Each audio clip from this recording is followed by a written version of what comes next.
एक MBBS doctor जो आगे जाके सर्जरी कर सकता है, सारी चीज़ें हैं, और मैं एक थेरेपिस्ट हूँ। दोनों में क्या फ़र्क है कि दोनों में एक ही चीज़ का फ़र्क है, हम ज़िंदगी को बचाते हैं और तुम ज़िंदगी को ज़िंदगी बनाते हो।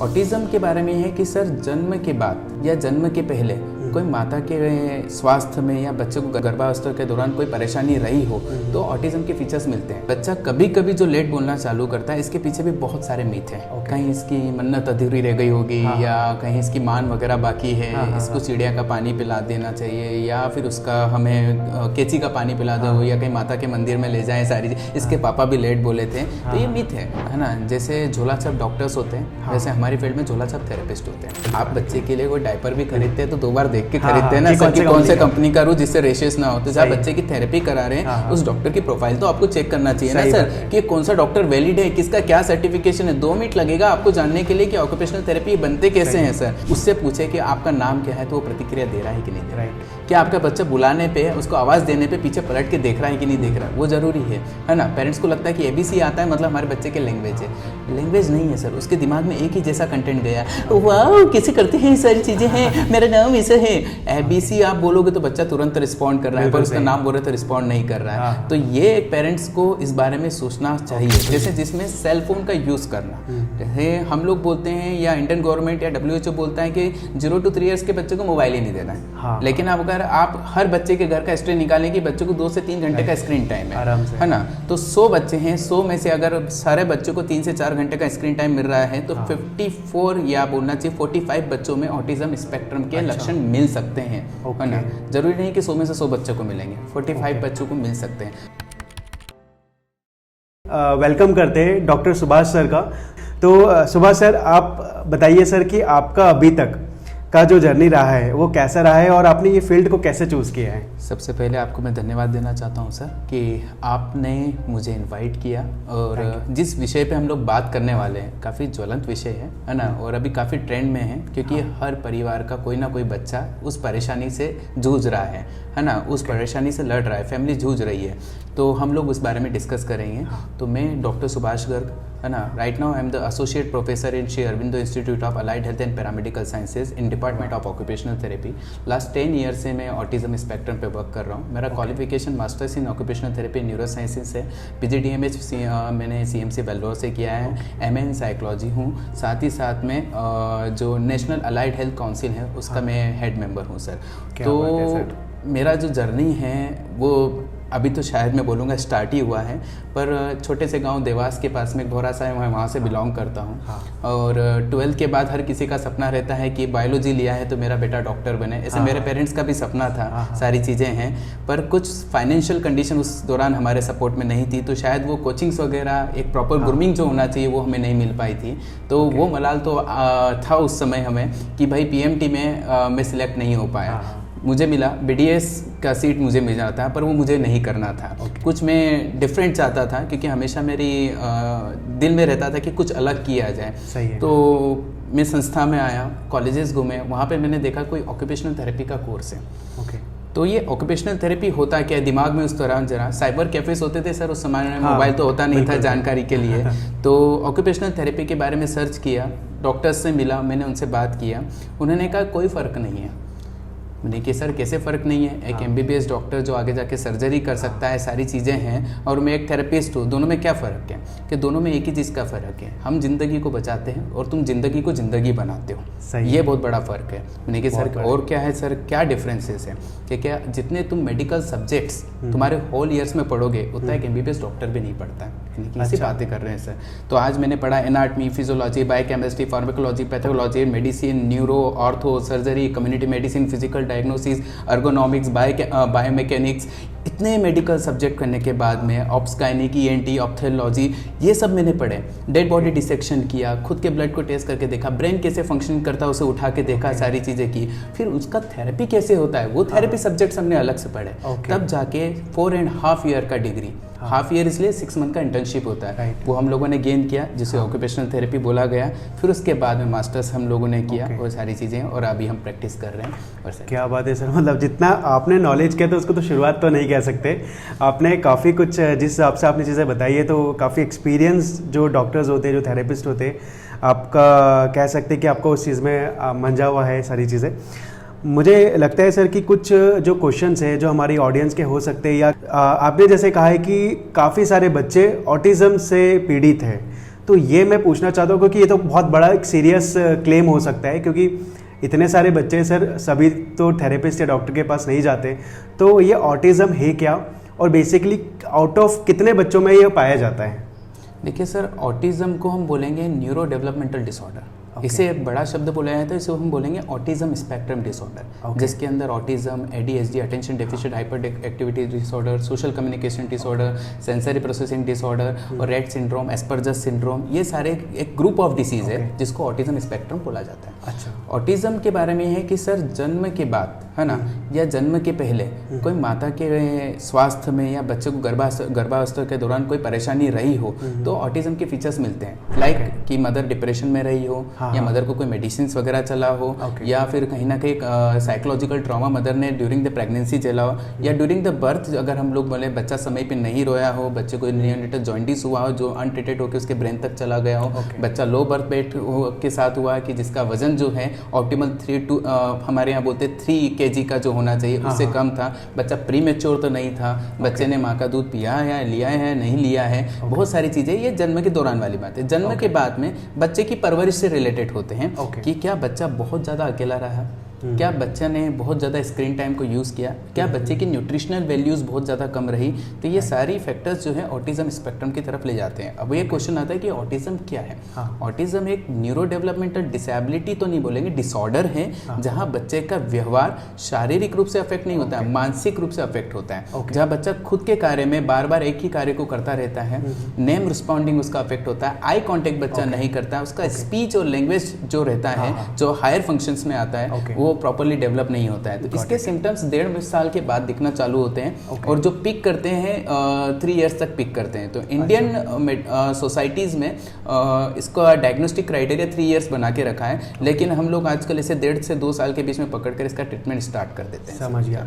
तो जैसे कि मैंने सुना है कि बच्चा कभी कभी बोलना लेट शुरू करता है, तो ये भी ऑटिज्म का मानना जाता है? सर देखिए, बच्चा कभी कभी जो लेट बोलना चालू करता है इसके पीछे भी बहुत सारे मिथ हैं। कहीं इसकी मन्नत अधूरी रह गई होगी, या कहीं इसकी मान वगैरह बाकी है, इसको चिड़िया का पानी पिला देना चाहिए, या फिर उसका हमें केची का पानी पिला दो, या कहीं माता के मंदिर में ले जाए, सारी इसके पापा भी लेट बोले थे, तो ये मिथ है ना। कुछ मिथ में ये रहता है कि हाँ कुछ केसेस में होता है बच्चा लेट बोलता है, पर उसके पीछे के भी फैक्टर्स है। लेट बच्चा बोल रहा है पर लेट समझ रहा है ऐसा नहीं होता है। अगर बच्चा आई कॉन्टेक्ट नहीं कर रहा है, चीज़ों को रिस्पॉन्ड नहीं कर रहा है, तो है ना, आवाज़ देने पर प्रतिक्रिया नहीं दे रहा है, तो आप उसे मान के चले कि लैंग्वेज डेवलपमेंट का कारण सिंपल वाला नहीं है, कुछ और है, और कुछ और वो ऑटिज्म स्पेक्ट्रम से रिलेट करता है। तो मैं तो पेरेंट्स को सभी को ये गाइडलाइन देता हूँ या गाइड करता हूँ कि आप सारी चीज़ें कर लो, उसके बाद में अगर 2-3 महीने में अगर प्रभाव ना दिखे तो फिर आपको तुरंत भैया डॉक्टर के पास जाना है। और डॉक्टर के पास जाने में हिचक कैसी, एक बार जाके मिल लीजिए, डरना क्यों है ना, बच्चे को एटलीस्ट चेक करा लीजिए, ऑब्जर्व करवा लीजिए। अगर बच्चे के अंदर कोई परेशानी नहीं है तो फिर आप आपकी सारी पूजा अर्चना करते रहिए, या केची का पानी पिलाते रहिए, चिड़िया का पानी। अगर बच्चे के अंदर परेशानी है तो फिर उस पर एक्शन भी लीजिए, उसके लिए जो भी थेरेपी एस्पेक्ट है वो सारी चीज़ें आप रेगुलर कराइए। सर ऑटिज्म का एक सबसे बड़ा रीज़न क्या मोबाइल फ़ोन ज़्यादा यूज़ करना हो सकता है? सर देखिए, ऑटिज्म के बारे में अगर बोला जाए कि ऑटिज्म का पर्टिकुलर कॉजेटिव फैक्टर कुछ नहीं, this is a idiopathic disorder, है ना, जिसके बारे में आज तक ये रिसर्च चल रहा है कि इसका क्या कारण रहा होगा, पर certain risk factor is that, जैसे जिसमें सेल फोन का यूज करना, जैसे हम लोग बोलते हैं या इंडियन गवर्नमेंट या WHO बोलता है कि 0 to 3 इयर्स के बच्चे को मोबाइल ही नहीं देना है। लेकिन अब अगर आप हर बच्चे के घर का हिस्ट्री निकालें कि बच्चे को 2 से 3 घंटे का स्क्रीन टाइम है ना, तो 100 बच्चे हैं, 100 में से अगर सारे बच्चों को 3 से 4 घंटे का स्क्रीन टाइम मिल रहा है तो 54 या बोलना चाहिए 45 बच्चों में ऑटिज्म स्पेक्ट्रम के लक्षण मिल सकते हैं, है ना। जरूरी नहीं कि 100 में से 100 बच्चों को मिलेंगे, 45 बच्चों को मिल सकते हैं। एम्स का भी रिसर्च है ना सर कि 1 in 54 child having autism spectrum disorder के लक्षण दिख रहे हैं सर। मतलब हर 54 चाइल्ड में से एक बच्चा ऑटिज्म का शिकार है? बिल्कुल बिल्कुल, बहुत बड़ा, मतलब ये तो सर कह सकते हैं। तो इसकी अवेयरनेस को लेकर गवर्नमेंट क्या कर रही है सर? सर देखिए, गवर्नमेंट के पास ये डाटा पहुंच ही नहीं पाता है है ना। अच्छा। गवर्नमेंट के पास डेटा इसलिए नहीं पहुंच पाता है क्योंकि हम लोग भी ऑटिज्म को एक तरीके से स्टिग्मा के रूप में लेते हैं कि इसे भूत प्रेत की बाधा तो नहीं लग गई होगी, हमारे बच्चे के बारे में किसी की तकलीफ को पता ना चल जाए, नहीं तो लोग सोसाइटी में हमारे बच्चे को अलग कर देंगे, हमारे बच्चे के साथ में ऐसा कैसे हुआ। पेरेंट्स एक्सेप्ट नहीं कर पाते हैं। गवर्नमेंट के पास डेटा तब जाता है जब ये रजिस्टर्ड होता है, रजिस्टर में डिसेबिलिटी सर्टिफिकेशन होता है, तब जाके ऑटिज्म का एक रजिस्ट्रेशन गवर्नमेंट में मिलता है। पर कोई भी ये डिसेबिलिटी सर्टिफिकेशन का टैग अपने बच्चे पे लगाना नहीं चाहता। दैट्स वाई अगर बोलेंगे 10,000 केस हैं तो गवर्नमेंट के पास केवल और केवल 100 केस ही रिकॉर्ड होंगे। बाकी आप समझ लेते हैं 9,900 केसेस जो है वो रिकॉर्ड में नहीं है। ये तो सर बहुत ज़्यादा नेगेटिव है दिखा जाए तो, क्योंकि अभी जितना बच्चों का मोबाइल्स को स्क्रीन टाइम हो गया या इस तरीके की जो एक्टिविटीज़ है डिजिटल स्टफ़ को यूज़ करने की, वो तो काफ़ी बढ़ चुकी है। मुझे एक चीज़ और समझना थी सर कि जैसे जब बच्चा जन्म लेता है तो उसको कैसे डिटेक्ट किया जा सकता है कि वो उसको ऑटिज़म नहीं है या है? देखिए, ब्रेन के अंदर कोई प्रॉब्लम नहीं है।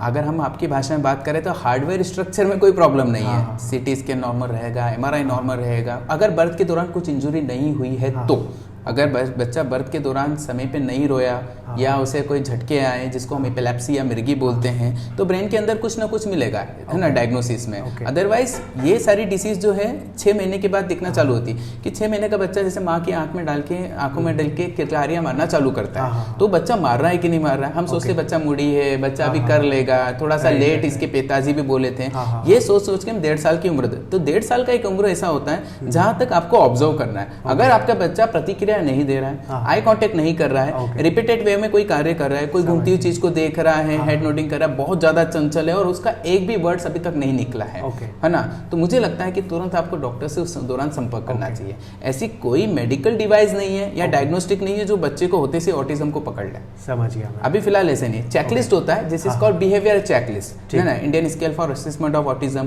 एमचेट होता है, चाइल्डहुड ऑटिज्म रेटिंग स्केल होता है, सेंसरी प्रोफाइल्स होती हैं। तो ये प्रोफाइल बताती है कि आपका बच्चा कितनी सिवियरिटी में है, है ना। तो ऐसा कोई डिवाइस नहीं बना हुआ है, दिस इज ऑब्जर्वेशनल थिंग्स। तो मुझे लगता है किसी एक्सपर्ट के साथ बैठें तो तुरंत आपके बच्चे को देख कर बता देगा कि आपका बच्चा स्पेक्ट्रम में है या नहीं है। बहुत बढ़िया सर। जैसे जो आप ये काम कर रहे हैं, मुझे लगता है कि अभी ये शायद आपने जैसे बताया था कि मार्च से अप्रैल जो ये ऑटिज्म अवेयरनेस मंथ है, तो ये मंथ में कोई गवर्नमेंट ऐसी एक्टिविटी कर रही है या ऐसे डॉक्टर्स कुछ ऐसी एक्टिविटी कर रहे हैं जिससे लोगों का अवेयरनेस हो? सर देखिए, गवर्नमेंट अपनी जगह काम करती है ना। गवर्नमेंट मास लेवल पे काम करती है, नेशनल डिसेबिलिटी डे सेलिब्रेट करती है। तो डिसेबिलिटी में फिजिकल, मेंटल, सोशल डिसेबिलिटी सारी चीज़ें आ जाती है। पर्टिकुलर ऑटिज्म को लेके धीरे धीरे चेंजेस आने लगे। जैसे अभी एक बेंगलुरु में अभी टर्मिनल 2 पे सेंसरी रूम डिजाइन किया गया है न्यूरो डाइवर्सेंट बच्चों के लिए। तो बेंगलुरु जो गवर्नमेंट है उन्होंने एक स्टेप उठाया कि उन्हें पता है कि ऑटिज्म का मास बेंगलुरु में कितना है।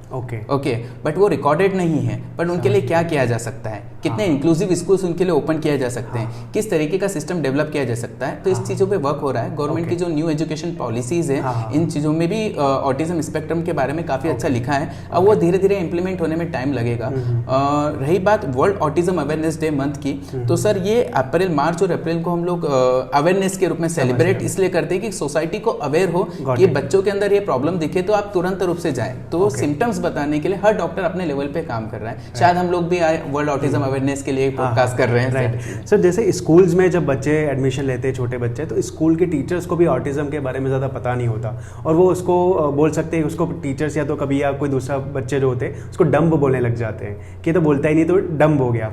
तो बेसिकली स्कूल्स के टीचर्स को भी अवेयरनेस देना ज़रूरी है ताकि वो बच्चे के पेरेंट्स को बता पाए समय पर। डेफिनेटली सर, पर स्कूल्स में जो प्री मॉन्टेसरी ट्रेनिंग होता है या नर्सरी टीचर ट्रेनिंग होता है, उसमें ऑटिज्म स्पेक्ट्रम के बारे में चैप्टर्स है। तो आपके मैं क्वेश्चन को मैं क्रॉस करूंगा सर। आजकल के स्कूल से बढ़िया पहला डायग्नोस्टिक ही स्कूल्स बनाता है कि आपका बच्चा खुद में खोया रह रहा है, आपका बच्चा क्लास में मर्ज नहीं हो रहा है, हमारी कमांड नहीं सुन रहा है, प्लीज आप डॉक्टर को कंसल्ट करें। तो फर्स्ट डायग्नोसिस जो है, फर्स्ट ऑब्जर्वर जो रहता है वो टीचर्स रहता है। तो मैं जितने केसेस देखता हूँ जहाँ टीचर से भी अच्छे रिस्पॉन्स मिलते हैं, सारी चीजें हैं, वो सपोर्ट होना स्कूल का एक अलग बात हो जाती है, बट रिस्पॉन्स मिलना कि इस बच्चे को प्रॉब्लम है तो टीचर भी पकड़ लेते हैं सर। तो अब चेंजेस आए हैं सर। डिजिटल मीडिया जिस तरीके से आगे बढ़ता जा रहा है तो सभी लोग ऑटिज्म के बारे में पढ़ते जा रहे हैं। मुझे नहीं लगता कि इंदौर का कोई भी स्कूल ऐसा होगा जहाँ ऑटिज्म का एक भी बच्चा ना हो। बिल्कुल हर सही। स्कूल में ऑटिज्म के बच्चे हाँ, हैं, हाँ। कोई सपोर्टिव मोड पे है तो कोई क्यूरेटिव मोड पे है तो कोई हाई डिपेंडेंसी मोड पर है। Got it। हर स्कूल में ऑटिज्म का एक बच्चा है और टीचर इस बारे में काफ़ी अवेयर भी है सर। समझिए सर, थोड़ा सा इस टॉक को अपन बिजनेस के तरीके से अब देखते हैं। जैसे कि आज से 15-20 साल पहले फिजियोथेरेपिस्ट इतने लोग नहीं जानते थे, साइकेट्रिस्ट के बारे में इतना नहीं जानते थे। जैसे अभी आपका ऑटिज्म हो गया, जो आप जिस फील्ड में आप थेरेपी प्रोवाइड कर रही, इसके बारे में ज़्यादा लोगों को अवेयरनेस नहीं थी। तो पहले ये सब चीज़ें कहीं ना कहीं जाके एस्ट्रोलॉजी में या बोल सकते थे, या फिर गुरु या महाराज या फिर तंत्र विद्या या ऑकल्ट में चल जाती थी, और वहाँ पर जाके लोग इसके सॉल्यूशंस ढूंढते थे। तो आपको क्या लगता है सर कि जो आपकी सर्विसेज है, जो थेरेपीज़ है, जो सेशंस होते हैं, या पर्टिकुलरली आप कह सकते हैं आपकी जो इंटरनेट की प्रेजेंस है, उसके लिए भी कोई डिजिटल मार्केटिंग एजेंसीज़ को हायर करना चाहिए, एजेंसीज़ को हायर करना चाहिए जो आपके पर्टिकुलर सर्विसेज को वायरल करा पाए इंटरनेट पर? देखिए सर, अभी जैसा बोला जाए अवेयरनेस, आजकल डिजिटल मीडिया का सबसे बड़ा योगदान है अवेयरनेस के लिए, और उन्हें इस पे वर्क करना चाहिए, है ना, क्योंकि हर व्यक्ति आजकल सर्च पहले करेगा गूगल पहले करेगा। अगर उनको पता चला ऑटिज्म क्या है तो ऑटिज्म के बारे में पूरा कीवर्ड वो सर्च करेगा, हिंदी में देखेगा, रीजनल लैंग्वेज इंग्लिश में देखेगा, पॉडकास्ट देखेगा, प्रिंटेड मीडिया के आर्टिकल्स देखेगा कि क्या नया है, इसमें क्या हो सकता है, ये ठीक होगा कि नहीं होगा। तो सारी जानकारी डिजिटल मीडिया पे सही हो ये जरूरी नहीं है। डिजिटल मीडिया पे प्रेजेंस होना बहुत जरूरी है, पर कितना उसमें फिल्टर लगाना है, क्योंकि आप मुंह का छाला भी ढूंढोगे तो कैंसर निकलेगा। एक काफी टर्मिनोलॉजी चलती है गूगल पे कि autism is never ever bin cured. Okay, ठीक है, तो ऑटिज्म कभी ठीक नहीं हो सकता। ये तो गलत है ना भाई, सही है ना, बुक्स में भी ऐसा लिखा है, पर ऑटिज्म के बच्चे ठीक हो रहे हैं, सारी चीजें हैं। तो वो पेरेंट्स जिनके बच्चों को ये पता चला कि आज मेरे बच्चे को ऑटिज्म हुआ और उन्होंने सर्च किया ठीक होगा कि नहीं होगा, तो उनको क्या मिला, ऑटिज्म कभी ठीक नहीं होगा। तो सही जानकारी वाला पोर्टल होना बहुत जरूरी है, और इस डिजिटल मीडिया से हम लोग कैसे उन बच्चों की स्क्रीनिंग कर सकें जो बच्चे गाँव में हैं, जहाँ पे अभी भी इंटरनेट का बहुत एक बहुत दुर्लभ सर्विसेज हैं, जिनके माता पिता आज भी मजदूरी कर रहे हैं और उनके बच्चों में ऑटिज्म है, तो कैसे उनको स्क्रीनिंग करके मेन स्ट्रीम में ला सके। मुझे लगता है उस चीज़ का हमें यूज़ करना चाहिए। इन 2015 के पहले की हम बात करूँ, सेरा की बात करें, 10 साल हो जाएंगे। 10 साल पहले ऑटिज्म स्पेक्ट्रम एक रेयर डिसीज में होता था, क्योंकि उस समय इतने केसेस देखने को नहीं आते थे। उसका कारण भी था उस समय रेडिएशंस कम थे, पेरेंटिंग भी प्रॉपर था, डिजिटलाइजेशन पूरा अभी हुआ नहीं था, सारी चीजें हैं। बट 2015 के बाद, स्पेशली कोविड के बाद में ऑटिज्म स्पेक्ट्रम में बूम देखने को मिला। मतलब ये मान के चलें कि हर जगह से केसेस निकल के आ रहे हैं। जैसे जैसे ईयर्स आगे बढ़ते गए वैसे वैसे अवेयरनेस भी बढ़ती गई। पहले हम बताते थे कि बच्चों को ऑटिज्म है, आजकल पेरेंट्स आके बताते हैं कि हमारे बच्चों को तकलीफ है, सर इस चीज का क्या ट्रीटमेंट हो सकता है। काफी तो सेल्फ अवेयरनेस आई है सर। तो सर जैसे कि क्या एज अ साइकेट्रिस्ट है या थेरेपिस्ट है, इन तरीके की फील्ड को भी क्या डिजिटल मार्केटिंग की अभी सही तरीके से ज़रूरत है, क्योंकि अभी काफ़ी रेयर है, लोगों को पता नहीं है, तो इसके अवेयरनेस के लिए भी क्या कोई ऐसी एक्टिविटी करी जा सकती है? जैसे आपका सर्विस डिजी हैक करके है सर्विस सर, जैसे आप पॉडकास्ट के थ्रू इसको अवेयर कर रहे हैं, तो ये सारी जानकारियाँ अगर हम लोगों को एक पोर्टल मिले तो हम उसको बहुत अच्छे तरीके से स्प्रेड कर सकते हैं और बच्चों को अपन ट्रीट कर सकते हैं सर। कुछ बच्चे जानकारी के अभाव में ट्रीट नहीं हो पाते। क्या होता है सर, अगर डायग्नोसिस 5 साल में बनेगा तो ट्रीटमेंट फिर उसका लंबा चलेगा, शायद वो परमानेंट डिसेबिलिटी भी हो सकती है। जितना अर्ली हम इस डिसीज को पकड़ेंगे उतना अर्ली उस बच्चे को हम उस स्पेक्ट्रम से बाहर निकाल सकते हैं। सही बात है। तो आप लोगों का तो बहुत बड़ा योगदान है sir. Thank you so much sir. So अभी मुझे कुछ क्वेश्चंस और पूछना है जो कस्टमर से रिलेटेड हो सकते हैं, जैसे कि कहे हम लोग बिजनेस कि गूगल के ऊपर जब कोई सर्च करता है ऑटिज्म डॉक्टर्स, या फिर आप कह सकते हो कि ऐसा कीवर्ड जो अपने बच्चों से रिलेटेड सर्च कर रहा हो, तो वहाँ पर डॉक्टर्स कितना सही है और कैसे फिल्टर किया जाए कि किस डॉक्टर के पास जाना चाहिए, किसके पास नहीं जाना चाहिए? देखिए बहुत बढ़िया क्वेश्चंस हैं, है ना। जैसे झोला छाप डॉक्टर्स होते हैं, वैसे हमारी फील्ड में झोला छाप थेरेपिस्ट होते हैं, जिन्होंने यूट्यूब पे 2-4 वीडियो देख लिए, सर्टिफिकेशन ले लिया, हमारी 4.5-5 साल की मेहनत को 1 महीने के सर्टिफिकेट से उसने तुलना कर ली। ओके, तो गूगल प्रोफाइल मेरा भी है, गूगल प्रोफाइल हर डॉक्टर का होता है। आजकल प्रेजेंस होना बहुत जरूरी है, इनसे क्लाइंट्स नहीं आते बट प्रेजेंट होना बहुत जरूरी है। तो गूगल प्रोफाइल के बेसिस पे आप किसी को अच्छा डॉक्टर या बुरा डॉक्टर डिसाइड नहीं कर सकते। Firstly you check the qualification, उस डॉक्टर का क्वालिफिकेशन क्या वो doctor proper qualified bachelor of occupational therapist है, जो एक मिनिमम रिक्वायरमेंट है। क्या उन्होंने मास्टर्स किया है, क्या उनकी एडिशनल डिग्रीज है, क्या उनका सेंसरी इंटीग्रेशन सर्टिफिकेशन है, क्या उनका बोलना चाहिए न्यूरो लिंग्विस्टिक अप्रोच में उनका सर्टिफिकेशन है, क्या उनका पैरामेडिकल काउंसिल का रजिस्ट्रेशन है, क्या उनका अपने सोसाइटी या अपना एसोसिएशन के साथ में अलाइनमेंट्स है। ये सारी चीजें पेरेंट्स या जो हमारे क्लाइंट्स उनको चेक करना चाहिए, है ना। अब सही बात है, एक डॉक्टर सुभाष है, अगर डॉक्टर सुभाष अपने प्रोफाइल को बहुत हाईलाइट करके रखे हैं, पर उनके पास कोई क्वालिफिकेशन नहीं है। आप गूगल देख के सर के पास चले गए कि सर है और सारी चीजें, और सर के पास नहीं कोई डिग्री है, तो आप आपके बच्चे के साथ गलत कर रहे हैं। सही है, उस बच्चे का माल प्रैक्टिस हो रहा है, माल ट्रीटमेंट्स हो रहा है। तो मेरे हिसाब से ये जो सारी चीज़ें हैं, आपके जो चैनल्स हैं या डीजी हॉक सर्विसेज वगैरह जो आप लोग प्रोवाइड करते हैं, इन चीज़ों से पॉजिटिव अवेयरनेस मिलती है। आप लोग भी चेक करते हैं कि कौन डॉक्टर वैलिड है, कौन डॉक्टर के पास में प्रॉपर रजिस्ट्रेशन है, किसके पास में एक प्रॉपर प्रैक्टिस है जिसे हम एनहेंस करा जा सकते हैं और किसको हम रिव्यू किया जा सकता है। आप भी अक्सर जानते हैं सर कितने फ्रॉड्स चल ही रहे हैं, सारी चीज़ें हैं। तो मैं यही बोलूँगा कि हमारी प्रैक्टिस का एक सबसे बड़ा ग्लिच ये है कि बहुत सारे झोला साहब थेरेपिस्ट इस चीज़ में वर्क कर रहे हैं। उस बारे में पेरेंट्स को अवेयर करना बहुत ज़रूरी है,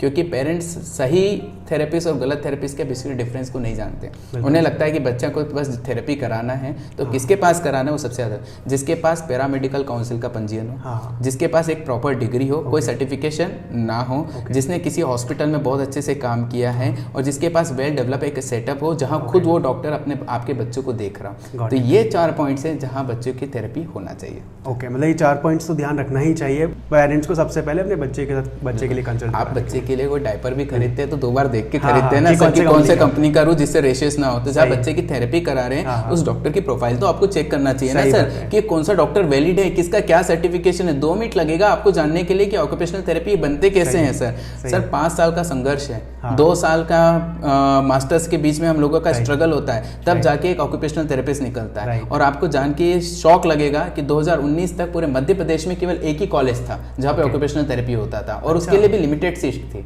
ठीक है, अभी तो फिर भी 2 कॉलेजेस है, पर जितना डिमांड है ना, उतना आउटपुट नहीं है सर। सही है, ठीक है। तो बहुत सारे फर्जी थेरेपिस्ट इस चीज का फायदा उठाते हैं और थेरेपी कर रहे हैं। सर आपने एक केस बताया था कि बच्चा जो है कार्टून की आवाज निकालने लग गया था, उसने शुरू से वही चीज देखी है, तो ये केस आप थोड़ा बताएंगे? सर देखिए, अब वो वही बात है ना, जो बच्चा देखेगा वो सीखेगा। उससे रियल लाइफ और रियल लाइफ में डिफरेंस ही नहीं पता। उसने देखा स्क्रीन में स्वाइप करना है, स्क्रीन पे कोई एक ही कंटेंट को बार बार देखना है। सपोज उसने पेपा पिग देखा और उसी तरीके की आवाज को उसने समझा कि बोलते ही ऐसे हैं, और उसने बोलना भी वैसा चालू करा। पेरेंट्स को लग रहा वाओ ये कॉपी कर रहा है हमारा बच्चा, तो एबीसी राइम्स गाता है, सारी चीजें। क्या आपका बच्चा उससे पूछे कि आपका नाम क्या है तो वो प्रतिक्रिया दे रहा है कि नहीं दे रहा है? क्या आपका बच्चा बुलाने पे, उसको आवाज़ देने पे पीछे पलट के देख रहा है कि नहीं देख रहा है? वो जरूरी है ना। पेरेंट्स को लगता है कि एबीसी आता है मतलब हमारे बच्चे के लैंग्वेज है। लैंग्वेज नहीं है सर, उसके दिमाग में एक ही जैसा कंटेंट गया, वाह कैसे करते हैं, सारी चीज़ें हैं, मेरा नाम ऐसे है। एबीसी आप बोलोगे तो बच्चा तुरंत रिस्पॉन्ड कर रहा है, पर उसका नाम बोल रहे तो रिस्पॉन्ड नहीं कर रहा है। तो ये पेरेंट्स को इस बारे में सोचना चाहिए। पेरेंट्स को ये भी सोचना चाहिए कि हमारे बच्चे को कितना स्क्रीन टाइम दिया जाए। पेरेंट्स को ये भी सोचना चाहिए कि हमारी जरूरत को पूरा करने के लिए, हमारी सेटिस्फेक्शन के लिए कि बच्चा ना रोए, बच्चा एंगेज रहे, हम हमारा काम कर ले, इसके लिए स्क्रीन नहीं देना है। स्क्रीन देना भी है तो इंटरेक्टिव दे, पॉजिटिव दे, कि जहाँ बच्चों को खेल खेल में हम 4 चीज़ें सिखा सकें। डिजिटल वर्ल्ड में स्क्रीन से दूर नहीं कर सकते, पर सेफ यूज़ करना तो हम सिखा सकते हैं। सर जैसे आपके जो आपकी सर्विसेज है थेरेपी से रिलेटेड, और जो ऑटिज्म जो प्रॉब्लम है इससे रिलेटेड, जब भी कोई प्रॉब्लम अगर फेस करता है, वो इंडिया में कहीं भी हो सकता है, क्योंकि आपके सेंटर्स पर्टिकुलरली एक सिटी में है, और हो सकता है पेरेंट्स कोई बाहर के हो या इंदौर के बाहर के हो, कहीं अलग अलग एरियाज़ में हो, तो उन लोगों को टारगेट करने के लिए, उन लोगों तक ये चीज़ पहुँचाने के लिए हम लोग टारगेटेड एड्स रन करते हैं मेटा के ऊपर, फेसबुक, इंस्टाग्राम पे, जहाँ पर वो पर्टिकुलर चीज़ या पर्टिकुलर वीडियो उन लोग तक पहुँचे और वो कनेक्ट करे सही डॉक्टर से। बहुत जो पेरेंट्स का कहना है, कई सारी सर्चेस मैंने गूगल पे देखी, लोग सर्च करते हैं क्या ऑटिज्म क्यूरेबल है। तो सर एक सिंगल लाइन में आप आंसर बता दीजिए कि है या नहीं, और अगर है तो क्या करना चाहिए, अगर नहीं है तो आप सीधा बताइए कि क्यों नहीं है। बहुत अच्छा क्वेश्चन है आपका, है ना, और इसका मैं सिंगल वर्ड आंसर करूँगा, है, मतलब क्यूरेबल, डेफिनेटली है। अच्छा, है ना। अगर आपने ठान लिया, आपने सोच लिया कि ऑटिज्म ठीक करना है, ठीक मेरे बच्चे को ठीक करना है, तो कुछ भी इम्पॉसिबल नहीं है सर। थेरेपी टाइम से कराइए, थेरेपी अच्छे से कराइए, घर पे समय अच्छे से दीजिए बच्चे को, और सही समय पे इसका डायग्नोसिस बनना चाहिए। तो सही प्रकार से थेरेपी, सही प्रकार से बच्चे की परवरिश, और सही प्रकार से सही समय पे डायग्नोसिस। ये 3 चीज़ें जो हैं, ये जो 3 टिक मार्क है, यही बताते हैं कि बच्चा कितने समय में कब और कैसे ठीक हो पाएगा। डेफिनेटली बच्चे ठीक होते हैं सर, बच्चे को ठीक होते देखा है। ऐसे बहुत सारी स्टोरीज हैं पेरेंट्स की, आप जहाँ बच्चे ठीक हो रहे हैं सर। तो ऐसा नहीं कि बच्चे मेरे पास ही ठीक हो रहे हैं, बच्चे सब जगह से ठीक हो रहे हैं सर। तो ऑटिज्म इज क्यूरेबल, बट इसे प्रॉपर वे में सही समय पे डायग्नोसिस जरूरी है। हर बच्चे का ट्रीटमेंट अलग होता है। ओके। हर बच्चे की रिक्वायरमेंट अलग होती है, तो सही समय पे अच्छे से वर्क किया जाए तो डेफिनेटली ऑटिज्म इज क्यूरेबल। ये लिख लीजिए। बहुत बढ़िया सर। सर एक और चीज़, जब पेरेंट्स को पता चलता है ऑटिज़म के बारे में कि उनके बच्चे को ऑटिज़म है, तो उस समय पे उनकी क्या प्रतिक्रिया होती है या किस तरीके से वो लाइक फील करते हैं उस चीज़ को? सर पेरेंट्स को जब ऑटिज्म के बारे में पता चलता है ना, तो उनकी दो प्रतिक्रिया होती है। एक तो होता है कि हमारे साथ ही ऐसा क्यों हुआ, हाँ। भैया मेरे बच्चे में ऐसा क्यों हुआ, हाँ। है ना, क्या ये सच में से ऑटिज्म है। दूसरी प्रतिक्रिया ये होती है, तो वो फिर लेते हैं सेकंड कॉल ऑफ डॉक्टर, है ना, जहाँ ग्रीफ रिएक्शंस होते हैं कि मेरे साथ ऐसा क्या हुआ, या ऊपर वाले ने मेरे साथ गलत किया, या मैंने पिछले कुछ मेरे साथ ऐसे एस्ट्रोलॉजिकली कुछ गलत है, सारी चीज़ें हैं। फिर सेकंड डॉक्टर का कॉल लेने के बाद में उनमें आता है एक्सेप्टेंस। ऑटिज्म के बारे में तो आ गया, पर थेरेपी के बारे में एक्सेप्टेंस नहीं आता, क्योंकि therapy as a regular protocols है जो बच्चे को लंबे समय तक चलना है। कितने समय चलना है ये दुनिया का डॉक्टर नहीं बता सकता, पर चलना है, और थेरेपी से ही बच्चा ठीक होना है। सर हॉलिस्टिक अप्रोच है, जहाँ न्यूरोपीडियाट्रिशियन, स्पीच थेरेपिस्ट, ऑक्यूपेशनल थेरेपिस्ट तीनों मिलकर काम करते हैं और इस बच्चों को डिसीज से बाहर निकालते हैं। सर तो पेरेंट्स के लिए एक्सेप्ट करना बहुत बड़ी चुनौती है, और सोसाइटी से उन्हें सपोर्ट मिलना ये दूसरी चुनौती है। सर तो हमें एज अ थेरेपिस्ट उनको एक्सेप्टेंस की तरफ भी लेके जाना होता है, उन्हें इमोशनल सपोर्ट्स भी देना होता है। तो हमें पूरी फैमिली का थेरेपी करना होता है कुल मिला के सर, कि जहाँ मदर को भी मोटिवेट करना है, फादर को भी सपोर्ट करना है, साथ ही साथ बच्चों को भी एनहेंस करना है कि वो कैसे पॉजिटिव रिजल्ट उसमें से निकाल सके। एक लास्ट क्वेश्चन मैं सर पूछना चाहूँगा कि जब कोई बच्चा जन्म लेता है तो कितने समय के बाद एक ऑटिज्म टेस्ट करवाना चाहिए? सर देखिए, फिर मैं बोलूँगा, ऑटिज्म के लिए कोई पर्टिकुलर टेस्टिंग नहीं है। आप प्रॉपर रेगुलर विजिट आपके डॉक्टर के साथ रखिए। जो वैक्सीनेशन के लिए जाते हैं तो एक पीडियाट्रिशियन प्रॉपर वे में चेक करता है और रेगुलेट करता है। जब भी वो वैक्सीन की तरफ देखता है तो बच्चे के रिफ्लेक्सेस को चेक करता है, उसके रिस्पॉन्सेस को देखता है, उसके मेंटल ग्रोथ को देखता है, उसके बिहेवियर्स को ऑब्जर्व करता है।